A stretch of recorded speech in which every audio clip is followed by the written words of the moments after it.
নমস্কার, সুপ্রভাত, welcome to ব্যাটজেপ screen. আমি অন্বেষ চলে এসেছি আর একটা ভিডিও নিয়ে। হ্যাঁ, ট্রান্সফার আপডেটের ভিডিও। আপনারা থাম্বনেল দেখে বুঝতেই পারছেন এটা একটা ট্রান্সফার আপডেটের ভিডিও, তাই সকাল সকাল আপনাদের সাথে সেটা শেয়ার করতে চলে এলাম। হ্যাঁ, আগের ভিডিওতে আপনারা অনেক ভালোবাসা দিয়েছেন অলরেডি। আপনারা অনেকেই কমেন্ট করেছেন যে অনেক প্লেয়ারের ব্যাপারে আপডেট জানতে চাইছেন, আবার অনেকে তো বলছেন যে প্রত্যেক দিন ভিডিও চাই। দেখুন, ভিডিও তো ওরকম প্রত্যেক দিন বেসিসে ওরকম হয় না, যেরকম যখন আপডেট থাকে তখন সেরকম ভিডিও নিয়ে আমরা আসি। আর সেরকমই আপডেট রয়েছে, তাই সকাল সকাল আপনাদের সাথে সেটা শেয়ার করতে চলে এলাম। তাই ভিডিওটা বেশি বড় করবো না। তাই ভিডিওটা শুরু করার আগে প্রত্যেক দিন যেরকম বলি, যারা যারা এখনও চ্যানেলটা সাবস্ক্রাইব করেননি প্লিজ চ্যানেলটা সাবস্ক্রাইব করে রাখবেন, আর পাশে বেল আইকনটা অবশ্যই প্রেস করে রাখবেন যাতে রেগুলার নোটিফিকেশনটা পাওয়া যায়। তবে আপনারা দেখেছেন যে আগের ভিডিওতে অনেকেই দেখেছেন, তবে তাদের মধ্যে সাবস্ক্রিপশন অনেকেরই নেই। আপনারা যাদের যাদের সাবস্ক্রিপশন নেই আমি বলবো তাদের প্লিজ সাবস্ক্রাইব করে রাখতে, নইলে ট্রান্সফার আপডেট কিন্তু মিস হয়ে যাবে আপনাদের। এই সময়টা কিন্তু খুব গুরুত্বপূর্ণ, এবং তাই মরশুম শেষ না হলেও কিন্তু ইস্টবেঙ্গল কিন্তু দল গঠনের জোর কদমেই নেমে পড়েছে। প্রথম নাম আপনারা মার্কেটে কালকে রাত্রির থেকেই ঘুরছে, সেটা হচ্ছে মার্ক জো।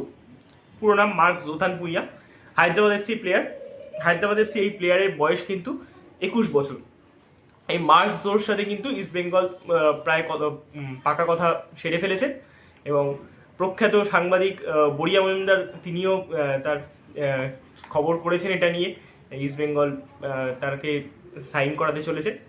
এছাড়াও তার কিছু স্ট্যাট সম্পর্কে আপনাদের জানিয়ে রাখি।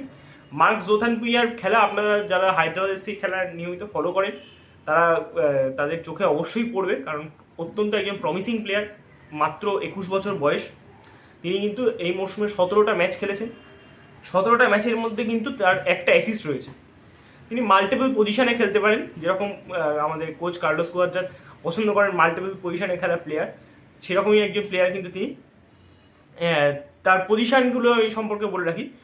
মূলত তিনি লেফট ব্যাক পজিশন দিয়ে এই মরশুমটা শুরু করেছিলেন। লেফট ব্যাক বা লেফট উইং ব্যাকও তিনি খেলতে পারেন। এছাড়াও তিনি কিন্তু সেন্ট্রাল মিডফিল্ড পজিশনে খেলতে পারেন এবং সেন্টার ব্যাক হিসেবেও খেলতে পারেন। তিনি সবচেয়ে বেশি ম্যাচ খেলেছেন লেফট উইং ব্যাক বা লেফট ব্যাক হিসেবে। লেফট উইং ব্যাক হিসেবে তিনি 3টে, লেফট ব্যাক হিসেবে 7টা, মোট 10টা ম্যাচ তিনি ওই লেফট ব্যাকের পজিশন থেকেই শুরু করেছেন। এবং সেন্টার মিডফিল্ডে তিনি কিন্তু 3টে ম্যাচ খেলেছেন, এবং একটা ম্যাচ কিন্তু সেন্টার ব্যাক পজিশনে খেলেছেন। মানে বুঝতেই পারছেন, মাল্টিপল পজিশনে একটা মরশুমেই তিনি প্রায় 14খানা ম্যাচ খেলে ফেলেছেন। তাই এই রকম প্লেয়ার ইস্টবেঙ্গল সই করিয়ে কতটা লাভবান হবে সেটা তো সময় বলবে। আমার তো এই প্লেয়ারটাকে অত্যন্ত ভালো লাগে। হায়দ্রাবাদ এফসির একজন অত্যন্ত প্রমিসিং ইয়ংস্টার, এবং যখন আগের ভিডিওতেই আমি বলছিলাম যে আমাদের কিন্তু দুই সাইড ব্যাকের উন্নতি প্রয়োজন, কারণ সাইড ব্যাকের আমাদের দুর্বলতা রয়েছে, সেই সাইড ব্যাকটা আমাদের মানে স্ট্রং করতে হবে।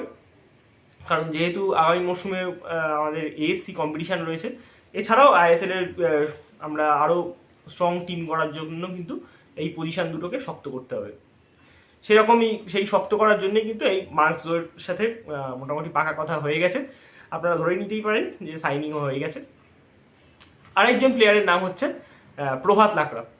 এই প্রভাত লাকড়া কিন্তু একজন বঙ্গ সন্তান প্লেয়ার, যিনি কিন্তু আইএসএল এ প্রায় 50টা ম্যাচ খেলার মতো অভিজ্ঞতা তার রয়েছে। প্রভাত লাকড়ার বয়স হচ্ছে 26 বছর বয়স। প্রভাত লাকড়া অতীতে কিন্তু নর্থ ইস্ট ইউনাইটেডে খেলেছেন, তারপরে এই মরশুম যেমন জামশেদপুরের হয়ে খেলছেন। প্রভাত লাকড়াও কিন্তু মাল্টিপল পজিশনে খেলতে পারেন। মূলত তিনি লেফট ব্যাক হলেও এই মরশুমে কিন্তু ম্যাক্সিমাম ম্যাচ কিন্তু রাইট ব্যাক পজিশনেই খেলেছেন। রাইট ব্যাক পজিশনে কিন্তু তিনি 7টা ম্যাচ খেলেছেন। ডিফেন্সিভ মিডফিল্ড পজিশনে কিন্তু 2টো ম্যাচ খেলেছেন, এবং সেন্টার ব্যাক পজিশনে কিন্তু একটা ম্যাচ খেলেছেন। ইনিও কিন্তু মাল্টিপল পজিশনের প্লেয়ার, কিন্তু ম্যাক্সিমাম ম্যাচ কিন্তু রাইট ব্যাক হিসেবেই তার। কিন্তু তিনি সাইড ব্যাক হিসেবে মেনলি পরিচিত। টোটাল ম্যাচ 14টা ম্যাচ খেলেছেন, তার মধ্যে 10টা ম্যাচ কিন্তু তিনি স্টার্ট করেছেন। এটাও একটা ভালো অপশান বলতে হয়। টিমে একজন বাঙালি সন্তান, মানে বঙ্গ সন্তান অ্যাড হওয়ার মতোই একদম। তার সঙ্গেও কিন্তু মোটামুটি অ্যাডভান্স স্টেজেই কথা ধরে নিতেই পারেন যে সাইনিংও হয়ে যাবে খুব শীঘ্রই। এই রকম স্টেজেই দাঁড়িয়ে আছে। তাই এই দুটো সাইনিং সম্পর্কে আপনাদের কি মতামত সেটা অবশ্যই জানাবেন। ছোটো করে একটা স্ট্যাট দিলাম, আপনাদের এই দুটো সাইনিং সম্পর্কে আপনাদের মতামত জানাবেন। বিশেষ করে আমার মার্ক জোর সাইনিং তো খুব ভালো লেগেছে, কারণ অত্যন্ত প্রমিসিং একজন প্লেয়ার। এই মার্কজো এবং প্রভাত লাকড়া দুজনেই কিন্তু এই মরশুমের শেষেই মানে 2024-এর 31শে মে কিন্তু তাদের দুজনেরই কন্ট্রাক্ট এক্সপায়ার করছে, অথবা ফ্রি প্লেয়ার হিসেবেই কিন্তু ইস্ট বেঙ্গল তাদের সই করাতে পারছে। হ্যাঁ, অবশ্যই এই আপডেট দুটো আপনাদের কেমন লাগলো জানাবেন। যদি ভালো লাগে তাহলে লাইক, কমেন্ট এবং শেয়ার করে দেবেন। আর এরকম আরও আপডেট পেতে যারা এখনও চ্যানেলটা সাবস্ক্রাইব করেননি প্লিজ চ্যানেলটা সাবস্ক্রাইব করে রাখবেন, নইলে কিন্তু এরকম আপডেট মিস হয়ে যাবে। আর পাশে বেল আইকনটা অবশ্যই প্রেস করে রাখবেন, যাতে যখনই ভিডিও আপলোড হবে তখনই আপনাদের কাছে যাতে নোটিফিকেশান পৌঁছে যায়, আপনাদের যাতে রেগুলার আপডেটেড থাকতে পারেন, সেই জন্যই কিন্তু এই বেল আইকনের সিস্টেমটা। তাহলে আজকের মতো ছোট ভিডিও সকাল সকাল নিয়ে চলে এলাম। আবার যদি কোনো আপডেট থাকে তখন আবার নয় ভিডিও নিয়ে আসবো। ততক্ষণের জন্য টাটা, জয় ইস্ট বেঙ্গল।